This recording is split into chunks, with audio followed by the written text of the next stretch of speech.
देश में वास करते हैं। ये जो ब्रह्म देश है वो श्री कृष्ण भगवान का ही देश है और श्री कृष्ण भगवान वहीं पर रहते हैं। अरे बाहर की जन्माष्टमी नहीं है जो आप लोग मनाते हो।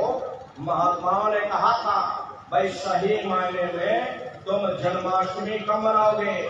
जब तुम्हारी ये जीवात्मा 5 तत्व जल पृथ्वी अग्नि वायु आकाश और 3 गुण रजोगुण तमोगुण सतोगुण 5 तत्व और 3 गुणों से परे होकर के ब्रह्म देश में पहुंच करके जब कृष्ण भगवान का साक्षात्कार कर लोगे तब सही मायने में जन्म अष्टमी मनाई जाएगी।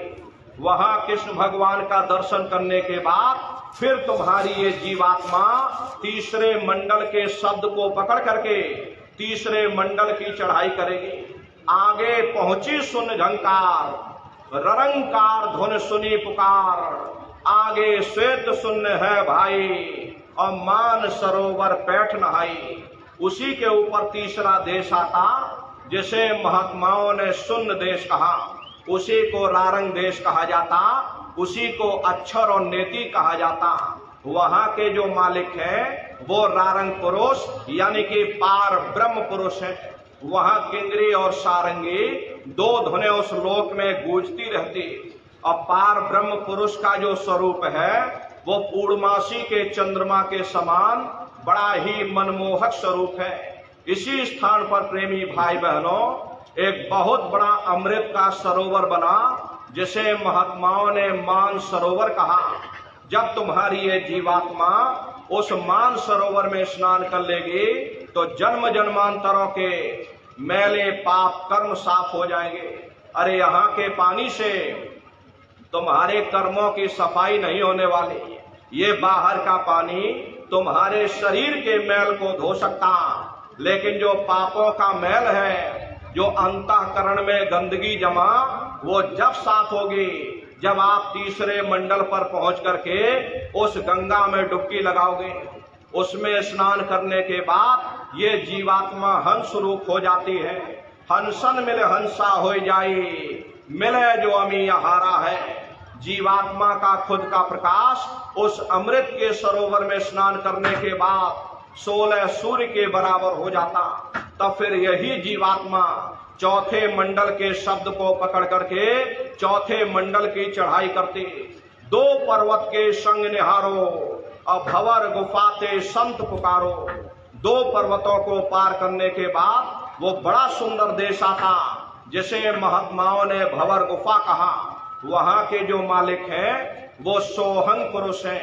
वहां बंशी यानी मुरली की मधुर ध्वनियां सदा उस लोक में उच्चारण होती रहती और सोहंग पुरुष का जो स्वरूप है वो दोपहर के सूर्य के समान महाप्रकाशवान स्वरूप है। स्वरूप में अंतर है। पहले स्थान पर निरंजन भगवान का जो स्वरूप है वो ज्योतिष स्वरूप है। दूसरे स्थान पर ब्रह्म का जो स्वरूप है वो सुबह के लाल सूर्य के समान है। तीसरे स्थान पर पार ब्रह्म का जो स्वरूप है वो पूर्णमासी के चंद्रमा के समान है। चौथे स्थान पर सोहंग पुरुष का जो स्वरूप है वो दोपहर के सूर्य के समान महाप्रकाशवान स्वरूप है। वहां के धनी का दर्शन करने के बाद ताके परे धाम सतनामा और 3 बजे सतलोक ठिकाना। सोहंग देश के ऊपर वो 5वां देश आता जिसे महात्माओं ने सचखंड देश कहा। वो सचखंड देश अजर अमर अविनाशी सदा एक रस रहने वाला देश है। वहां न काल है, न कर्म है, न दुख है, न संताप है, न पुण्य है, न पाप है। जो जीवात्माएं वहां पहुंच जाती हमेशा के लिए जन्म मरण के बंधनों से आजाद हो जाती। वहां के जो मालिक हैं वो सत्पुरुष भगवान हैं जिनके रोम रोम में खरबों खरब सूरज चांद सितारे प्रकाशवान। वही हमारे आपके सच्चे मालिक, वही हमारे आपके सच्चे पिता हैं।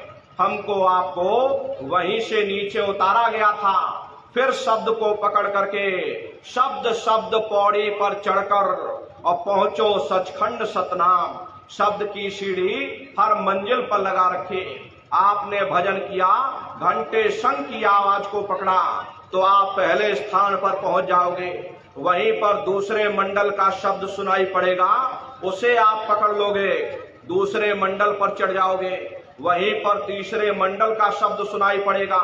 ऐसे ही शब्द दर शब्द, मंजिल दर मंजिल ये जीवात्मा अपने देश सचखंड में पहुंच जाते। तो शब्द कब पकड़ में आएगा? जब आप भजन करोगे। अब भजन कैसे किया जाएगा? एक बार फिर से आप लोग समझ लो। ये दोनों उंगली कानों में डाल करके ये कानों को बंद कर लेना, लेकिन मन को रोकिएगा। ऐसे समय पर तुम्हारा ये मन जरूर भागेगा। यहाँ सत्संग में आप लोग बैठे हो, शरीर आपका यहीं बैठा, लेकिन किसी को गर्मी लग रही, किसी को प्यास लग रही, मन पानी पीने पहुंच गया। कोई बाल बच्चों को घर में छोड़कर आया, मन बाल बच्चों में पहुंच गया। कोई दुकान दफ्तर खेती बाड़ी छोड़कर आया, मन दुकान दफ्तर खेती बाड़ी में पहुंच गया। शरीर आपका यहाँ पर बैठा, लेकिन मन आपका सारी दुनिया में भाग रहा। तो ऐसे भजन से कोई लाभ नहीं होने वाला। अरे जिन्होंने मार मन डाला, उन्हीं को सूरमा कहना, बड़ा बैरी ये मन घट में, इसी का जीत ना कटना।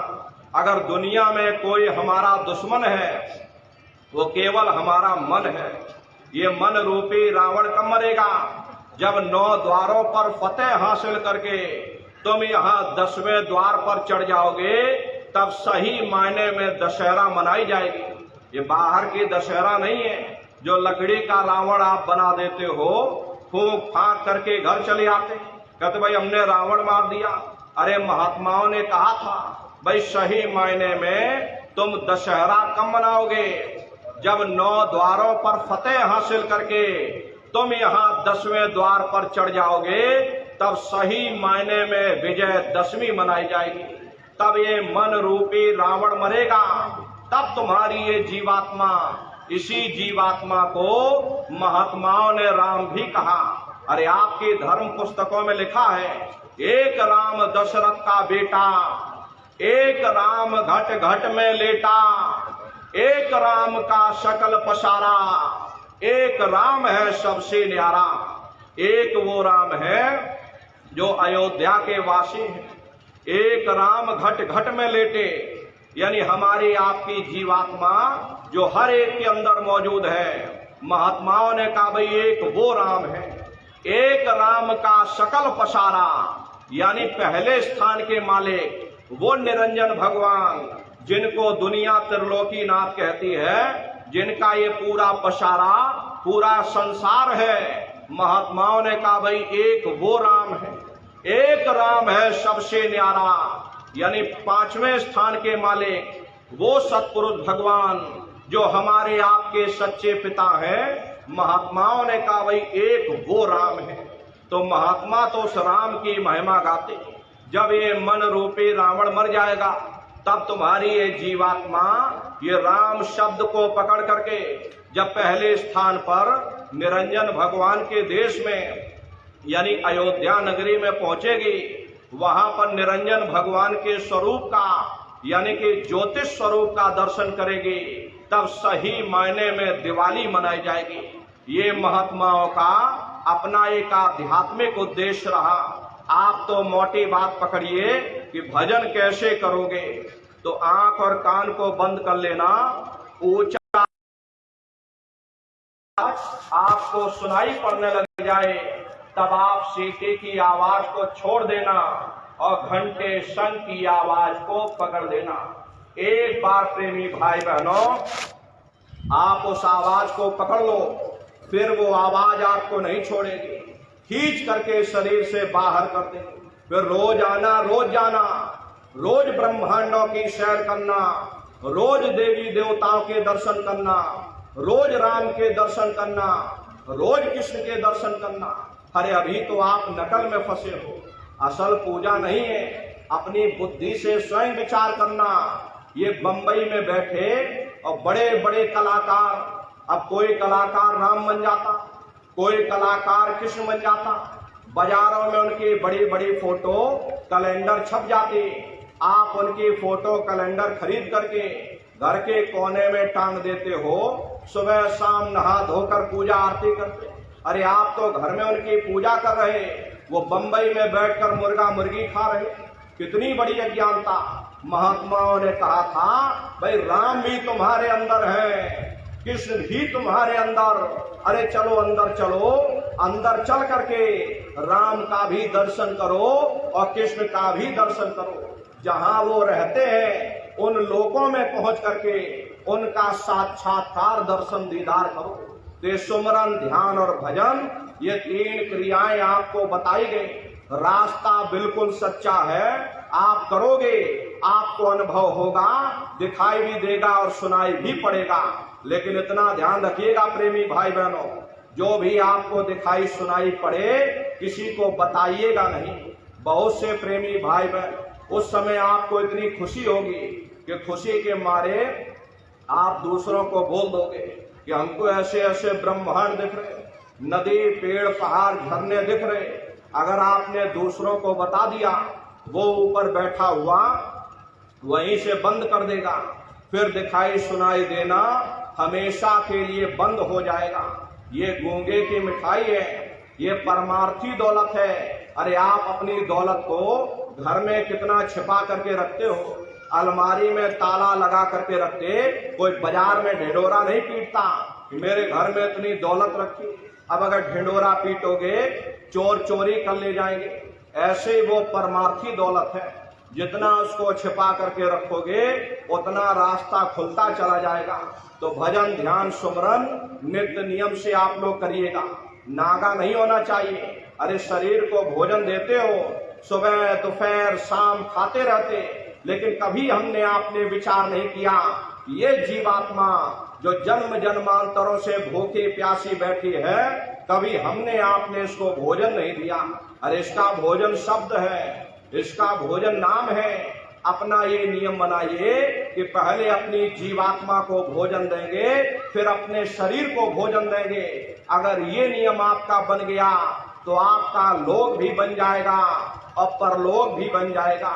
प्रेमी भाई बहनों, मालिक को पाने के लिए तुम्हें घर बार छोड़ने की जरूरत नहीं है, तुम्हें बाल बच्चे छोड़ने की जरूरत नहीं है, तुम्हें जात बिरादरी बदलने की जरूरत नहीं है। ये जात पात के रगड़े झगड़े ये हमारे अपने नहीं, ये सिर्फ हमारे मन की खुराफात है। आप सभी लोग बुद्धिमान हो, अपनी अपनी बुद्धि से आप सभी लोग विचार करिएगा। जब गुरु नानक साहब नहीं आए थे तब कोई सिख नहीं था, जब मोहम्मद साहब नहीं आए थे तब कोई मुसलमान नहीं था, जब ईसा मसीह साहब नहीं आए थे तब कोई ईसाई नहीं था। और पीछे लौटते चले जाओ तो केवल मनुष्य ही मनुष्य रह जाते। ये रगड़े झगड़े किसने पैदा किए? ये हमने आपने पैदा किए। किसके लिए? केवल अपने स्वार्थ के लिए। हरे नर नारियों, दुनिया में कोई भी महात्मा यहाँ ना कोई कौम मनाने आता, ना कोई महात्मा यहाँ पर मजहब चलाने आते, ना कोई महात्मा यहाँ पर पंथ चलाने आते, और ना ही आप हमारे हाथों में ये डंडे और तलवारें देने के लिए आते। अरे आप तो सच्चा मार्ग, सनातन मार्ग समझाने के लिए इस धरा भूमि पर शरीर रूप में अवतरित होते। इसीलिए महात्मा समझाते हैं कि भाई जात पात पूछे नहीं कोई, और हरि का भजे सो हरि का होई। लोग यहाँ जात पात बनाते बनाते मर गए। लेकिन नर नारियों, जब तुम्हारी ये जीवात्मा इस मनुष्य रूपी चोले को छोड़ करके ऊपर धर्मराज की कचहरी में पहुंचेगी, वहां न तुमसे ये पूछा जाएगा कि तुम किस जाति के हो, तुम किस कौम के हो, तुम किस मजहब के हो, तुम हिंदू हो या मुसलमान हो, तुम हिंदुस्तान से आए हो या तुम पाकिस्तान से आए हो। अरे वहां तुम्हारे कर्म देखे जाएंगे, भक्ति भाव देखा जाएगा, मालिक से मिलने का प्रेम और प्यार देखा जाएगा। इसीलिए महात्मा समझाते हैं कि भाई मालिक को पाने के लिए तुम्हें जात पात बदलने की जरूरत नहीं है, तुम्हें समाज छोड़ने की जरूरत नहीं है, तुम्हें बाल बच्चे छोड़ने की जरूरत नहीं है, तुम्हें जंगलों पहाड़ों में भटकने की जरूरत नहीं है, तुम्हें साधु सन्यासी बाबा बनने की जरूरत नहीं है। अरे भाई तुम अपने अपने घर परिवार में रहो, अपने अपने बाल बच्चों के साथ रहो, मेहनत और ईमानदारी से काम करो और 24 घंटे में घंटा 2 घंटा अपनी जीवात्मा के कल्याण के लिए सुरत शब्द नाम की कमाई यानी सुमरन ध्यान और भजन करिएगा। हरे नर नारियों, यही दौलत तुम्हारे काम आएगी, बाकी सब यही पड़ा रह जाएगा। सुई की एक नोक भी तुम्हारे साथ में जाने वाली नहीं। अरे बड़े बड़े राजे महाराजे आए, सारी जिंदगी उन्होंने ये किला बनाते बनाते गुजार दिया। आज उनके किलों को जाकर देखिए, आज खंडहर बने पड़े हुए हैं। विश्व विजेता सिकंदर सारी दुनिया पर राज करने का ख्वाब देखता था, वो भी मुट्ठी खोल करके चला गया। कोई क्या साथ लेकर जाएगा? जो चीज तुम्हारे साथ में जाने वाले वो केवल मालिक की भक्ति है। इसलिए वो दौलत कमा लो जो अंत समय में तुम्हारे काम आवे। पूरा बंदोबस्त करिए। हरे प्रेमी भाई बहनों, हम लोग आगे के विचार नहीं करते कि आखिर ये जीवात्मा हम मरने के बाद कहाँ जाएंगे, कैसे जाएंगे, क्या जाएंगे, क्या हमारी हालत होगी, हम लोग उस पर कभी विचार ही नहीं करते। अरे आप कहीं नात रिश्तेदारी में जाते हो, यहाँ भी आप सत्संग सुनने आए हो तो पूरा बंदोबस्त करके चले होगे कि आखिर कहाँ पर सत्संग हो रहा, हमको कहाँ सत्संग सुनने जाना, साइकिल से जाना या मोटरसाइकिल से जाना, रास्ते के लिए क्या क्या सामान ले जाना, गर्मी का मौसम है हाथ वाला पंखा भी ले चलो, अरे ठंडे पानी की बोतल भी ले चलो, न जाने कब प्यास लग जाए, पूरा बंदोबस्त करके चलते हो। फिर आप ये कैसे भूल गए कि शरीर को छोड़ करके हमें कहीं और भी जाना है, किस राह जाना है, कैसे जाना है, कहाँ जाना है, रास्ते के लिए क्या क्या सामान ले जाना, हम लोग कभी उस पर विचार ही नहीं करते। मोह माया की गफलत में मनुष्य की अकल मारी गई, मनुष्य विचार ही नहीं कर पाता। इसलिए प्रेमी भाई बहनों, वो दौलत कमा लो जो अंत समय में तुम्हारे काम आवे। ये चंद श्वासों की पूंजी तुमको एकदम नित्य नियम से आप लोग करिएगा और सभी लोग शाकाहारी रहना, क्योंकि हमारे गुरु महाराज ने शाकाहार पर विशेष जोर दिया। गुरु महाराज हमारे बराबर कहते थे, ये बच्चा तुम लोग शाकाहारी रहना, शाकाहार का प्रचार करते रहना, इसी से देश और दुनिया में भारी परिवर्तन होगा। हरे नर नारियों, परिवर्तन कोई कानून बनाने से नहीं होता, परिवर्तन कोई आंदोलन करने से नहीं होता, परिवर्तन कोई तोड़फोड़ करने से नहीं होता। परिवर्तन तब होता है जब लोगों के विचार बदलते, लोगों की भावनाएं बदलती, और विचार जब बदलेंगे जब लोगों का खान पान शुद्ध होगा। अरे देशी कहावत है कि जैसा खाए अन्न और वैसा होए मन। जब इंसान पशुव्रती भोजन करेगा उसकी बुद्धि स्वतः ही पशुओं जैसी हो जाएगी, सोच विचार उसका चिंतन स्वतः ही पशुओं जैसा हो जाएगा। फिर जिस शराब के नशे में माँ बहन बेटी की पहचान खत्म हो जाए, उस शराब को पी करके यह कैसे पता चलेगा कि क्या अच्छा और क्या बुरा है। यही कारण है कि आज घर समाज में ये दुनिया भर के अत्याचार, दुनिया भर के व्यभिचार फैले हुए, ये तरह तरह की बीमारियां आज इसीलिए फैली हुई है क्योंकि लोगों का खान पान दूषित हो गया। मनुष्य के खून में जानवरों का खून और कीटाणु मिल जाएंगे, न जानवरों की दवा काम में आएगी, न इंसानों की दवा काम में आएगी। सन 1970 में हमारे गुरु महाराज भविष्यवाणी किया करते थे, लाशें पड़ी घर घर में सड़ेंगे, बचाने वाला मिलेगा ना कोई, जमाना बदलेगा, कहे जय गुरुदेव पुकार, जमाना बदलेगा। वो समय आगे आ रहा। हरे प्रेमी भाई बहनों, ये बीमारी क्या है? आगे वो कोहराम मचने जा रहा। महात्माओं की वचनवाणियां व्यर्थ नहीं जाती, संत वचन पलटे नहीं अब पलट जाए ब्रह्मांड। गुरु महाराज बराबर आगाह करते थे, गुरु महाराज बराबर समझाते थे, हे बच्चे बच्चियों तुम लोग शाकाहारी हो जाओ, तुम लोग सदाचारी बन जाओ, धर्म के रास्ते पर वापस लौट आओ, हरे प्रेमी भाई बहनों, आपको धर्म के रास्ते पर वापस लौटना पड़ेगा, शाकाहारी होना पड़ेगा, सदाचारी बनना पड़ेगा, तभी देश और समाज में परिवर्तन होगा। वरना रसातल में चले जाओगे प्रेमी भाई बहनों, कोई बचाने वाला नहीं। अरे हम लोग मंदिर बनवाते हैं, हम लोग मस्जिद बनवाते, उन मंदिरों में नहा धो करके जाते, कहते भाई परमात्मा के रहने की जगह है, हमको नहा धो करके जाना चाहिए, फूल अगरबत्ती ले जाना चाहिए। कोई उन मंदिरों में कूड़ा कचरा नहीं डालता। अगर कूड़ा कचरा डालोगे तो आपस में लाठियां चल जाएंगी। फिर ये जो हरि मंदिर है, ये पंच भौतिक शरीर जिसे महात्माओं ने हरि मंदिर कहा, अरे इसमें तुम हाड़ मांस के लोथड़े डालते हो, इसमें तुम शराब के कतरे डालते हो, अपने बनाए हुए ईट गारे के मंदिर की तुम कद्र करोगे और परमात्मा के बनाए हुए इस हरि मंदिर को तुमने जीते जी कब्रिस्तान बना दिया तो सख्त सजा मिलेगी।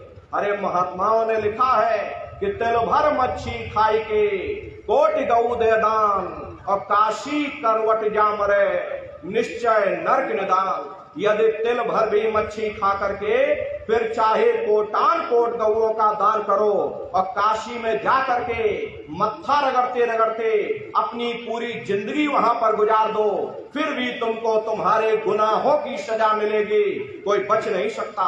क्योंकि ये कर्म भूमि है, यहाँ तुम जैसा कर्म करोगे वैसा फल तुमको मिलेगा। देखिए इस कर्म भूमि पर कृष्ण भगवान तक नहीं बच पाए। उस समय बाली को छिप करके बाण मारा, वही बाली कृष्ण अवतार में बहेलिया बन करके आ गया। कृष्ण भगवान के पैरों में पद्म चमकता था, हिरण की आंख समझ करके अब बहेलिये ने निशाना मार दिया।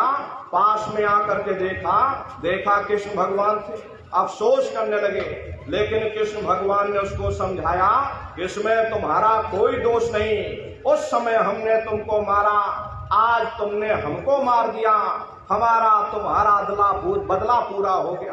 कर्म प्रधान विश्व रच राखा, जो जस करे सो तस फल चाखा। ये कर्मों का ऐसा देश है, यहाँ तुम जैसा बीज बोगे वैसी ही फसल काटोगे। इसलिए प्रेमी भाई बहनों, आप सभी लोग शाकाहारी रहिएगा। शाकाहार का प्रचार अपने अपने क्षेत्रों में आप लोग बराबर करते रहना।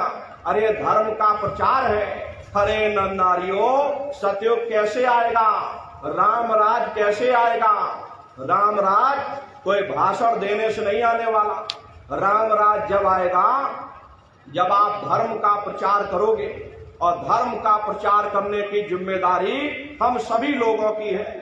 ये काम कोई साधु महात्माओं का ही नहीं है कि धर्म का ठेका केवल साधु महात्माओं ने ले रखा। अरे आप तो सबसे बड़े साधु हो, दुनिया के साधु, ये तो आप पर निर्भर है। आप तो सबसे बड़े साधु, अपने मेहनत और ईमानदारी से आप कमाते खाते हो, जो समय मिलता उसमें धर्म का प्रचार करते हो, तो आप तो सबसे बड़े साधु। आपकी जिम्मेदारी बनती, आपका कर्तव्य बनता है कि धर्म के प्रचार में अपने शरीर से योगदान दिया जाए। ऊपर जा करके पूछा जाएगा कि जब मैंने तुमको मनुष्य शरीर दिया था, मनुष्य रूपी मंदिर में बैठकर तुमने क्या किया, उस समय तुम कहने योग्य हो जाओगे नहीं हमने धर्म का प्रचार किया, हमने इतने लोगों को शाकाहारी बनाया, हमने इतने लोगों को सदाचारी बनाया। हरे प्रेमी भाई बहनों, हम सभी लोग अपने गुरु के जलाए हुए चिराग हैं। अगर एक एक चिराग एक एक गांव में पहुंच जाएगा, ये पूरा गांव प्रकाशवान हो जाएगा, ये पूरा समाज प्रकाशवान हो जाएगा। गुरु महाराज के संदेशों को जन जन के बीच में पहुंचाने की जिम्मेदारी हम सभी लोगों की है। गुरु महाराज कह करके गए, बच्चा गांव गांव में तुम भजन करवाओ, गांव गांव के लोग सत्संग सुनने लग जाएं, गांव गांव के लोग शाकाहारी हो जाएं, गांव गांव के लोग सदाचारी बन जाएं, आंखों में माँ बहन बेटे की पहचान कायम हो जाए, गांव गांव के लोग चरित्रवान हो जाएं। जब हमारा गांव बदल जाएगा, ये पूरा समाज बदल जाएगा, निश्चय ही कलयुग में सतयुग आ जाएगा। इसलिए प्रेमी भाई बहनों, धर्म के प्रचार में अपने तन से योगदान दीजिएगा। सभी लोग शाकाहारी रहना, शाकाहार बनने के लिए औरों को भी प्रेरित करते रहना। कोई ऐसा नशा मत करना जिससे बुद्धि आपकी पागल हो जाए। घर में माँ बहन बेटी की पहचान खो दो। एक अच्छे समाज के निर्माण के लिए यह जरूरी है कि पहले लोग अपना खान पान शुद्ध करें। खान पान शुद्ध हो जाएगा, विचार शुद्ध हो जाएंगे, अच्छे विचार आ जाएंगे तो एक अच्छे समाज का निर्माण होगा। देखिए, हमारे गुरु महाराज ने अपने गुरु की याद में मथुरा आश्रम पर इतना विशाल मंदिर बनवाया। गुरु महाराज बराबर कहते थे कि बच्चा मंदिर का जीता जागता देवता वहां पर बैठ करके बरकत बांट रहा। अरे आप लोग आइए, वहां कोई रुपया पैसा नहीं चढ़ाया जाता, कोई चंदा चुटकी नहीं चढ़ाई जाती। अरे आप लोग आए, मंदिर के देवता के सामने अपनी एक बुराई को चढ़ा दीजिए। वहां पर बुराई चढ़ाई जाती है कि हम आज से मांस मछली नहीं खाएंगे, हम आज से अंडा शराब का सेवन नहीं करेंगे, हम आज से झूठ नहीं बोलेंगे, हम आज से किसी को धोखा नहीं देंगे। आप अपनी एक बुराई चढ़ा दो, आपकी एक मनोकामना पूरी होगी। ऐसा वरदानी मंदिर गुरु महाराज ने अपने गुरु की याद में मथुरा आश्रम पर बनवाया। उन्हीं की याद में ये पावन भंडारे का कार्यक्रम 1 दिसंबर से और 5 दिसंबर तक मथुरा आश्रम पर मनाया जाता। लाखों लाख की संख्या में सत्संगी प्रेमी भाई बहन उपस्थित होते हैं। कम से कम 20 लाख की संख्या में सत्संगी प्रेमी भाई बहन उपस्थित होंगे। आपके राजस्थान जिले से भी अधिकांशता संख्या में प्रेमी भाई बहन वहां पर पहुंचते। तो प्रेमी भाई बहनों, ये भंडारे का कार्यक्रम है 1 दिसंबर से और 5 दिसंबर तक। तो आप सभी लोग पधारिएगा, अपने अपने बच्चों को भी साथ में लेकर के आया करिए। ये सबसे बड़ी गलती आप लोग यही करते हो कि अकेले अकेले चल पड़ते। अब बताओ, बच्चों को नहीं लाते। अरे क्या जरूरत बच्चों को लाने ले जाने की? अरे बच्चे छोटे हैं, अरे इनको घर में रहने दो, अरे इनको पढ़ाई लिखाई करने दो। ये सत्संग सुनना, ये भजन पूजा पाठ करना, ये हम बूढ़े बाढ़े लोगों का काम है। ये बच्चों की पढ़ाई लिखाई की उम्र है, इनको पढ़ाई लिखाई करने दो। ये आपकी सबसे बड़ी गलती है। अरे नारियों, पढ़ाई लिखाई जरूरी है। हम ये बात मानते हैं कि आज के समय में शिक्षा बहुत जरूरी। अरे हमको भी गुरु महाराज ने पढ़ाया लिखाया। हम भी पहले 10वीं किए और 10वीं के बाद फिर हमने 12वीं की, 12वीं के बाद फिर हमने बीए किया और बीए करने के बाद फिर हमने एलएलबी किया। एलएलबी करके वकील बने। गुरु महाराज ने हमको भी पढ़ाया लिखाया, लेकिन पढ़ाई लिखाई के साथ साथ अच्छे संस्कार भी जरूरी हैं। और प्रेमी भाई बहनों, संस्कार कोई एमए बीए की डिग्री करने से नहीं पढ़ते, संस्कार कोई डिप्लोमा करने से नहीं पढ़ते। अगर एमए बीए की डिग्री करने से बच्चों के अंदर संस्कार पड़ जाते तो हिंदुस्तान में कितने वृद्धाश्रम न खोले गए होते। अरे संस्कार पढ़ेंगे महात्माओं के वचनों से, संस्कार पढ़ेंगे सत्संग के माध्यम से। ये बच्चे देश के भविष्य हैं। एक अच्छे समाज के निर्माण के लिए बच्चों के अंदर अच्छे संस्कार डालना ये समय की बहुत बड़ी मांग है। इसलिए अपने अपने बच्चों पर आप सभी लोग विशेष ध्यान दीजिएगा। इन बच्चों को अच्छी शिक्षा देना, अच्छे संस्कार देना, बराबर सत्संग में लाते ले जाते रहना।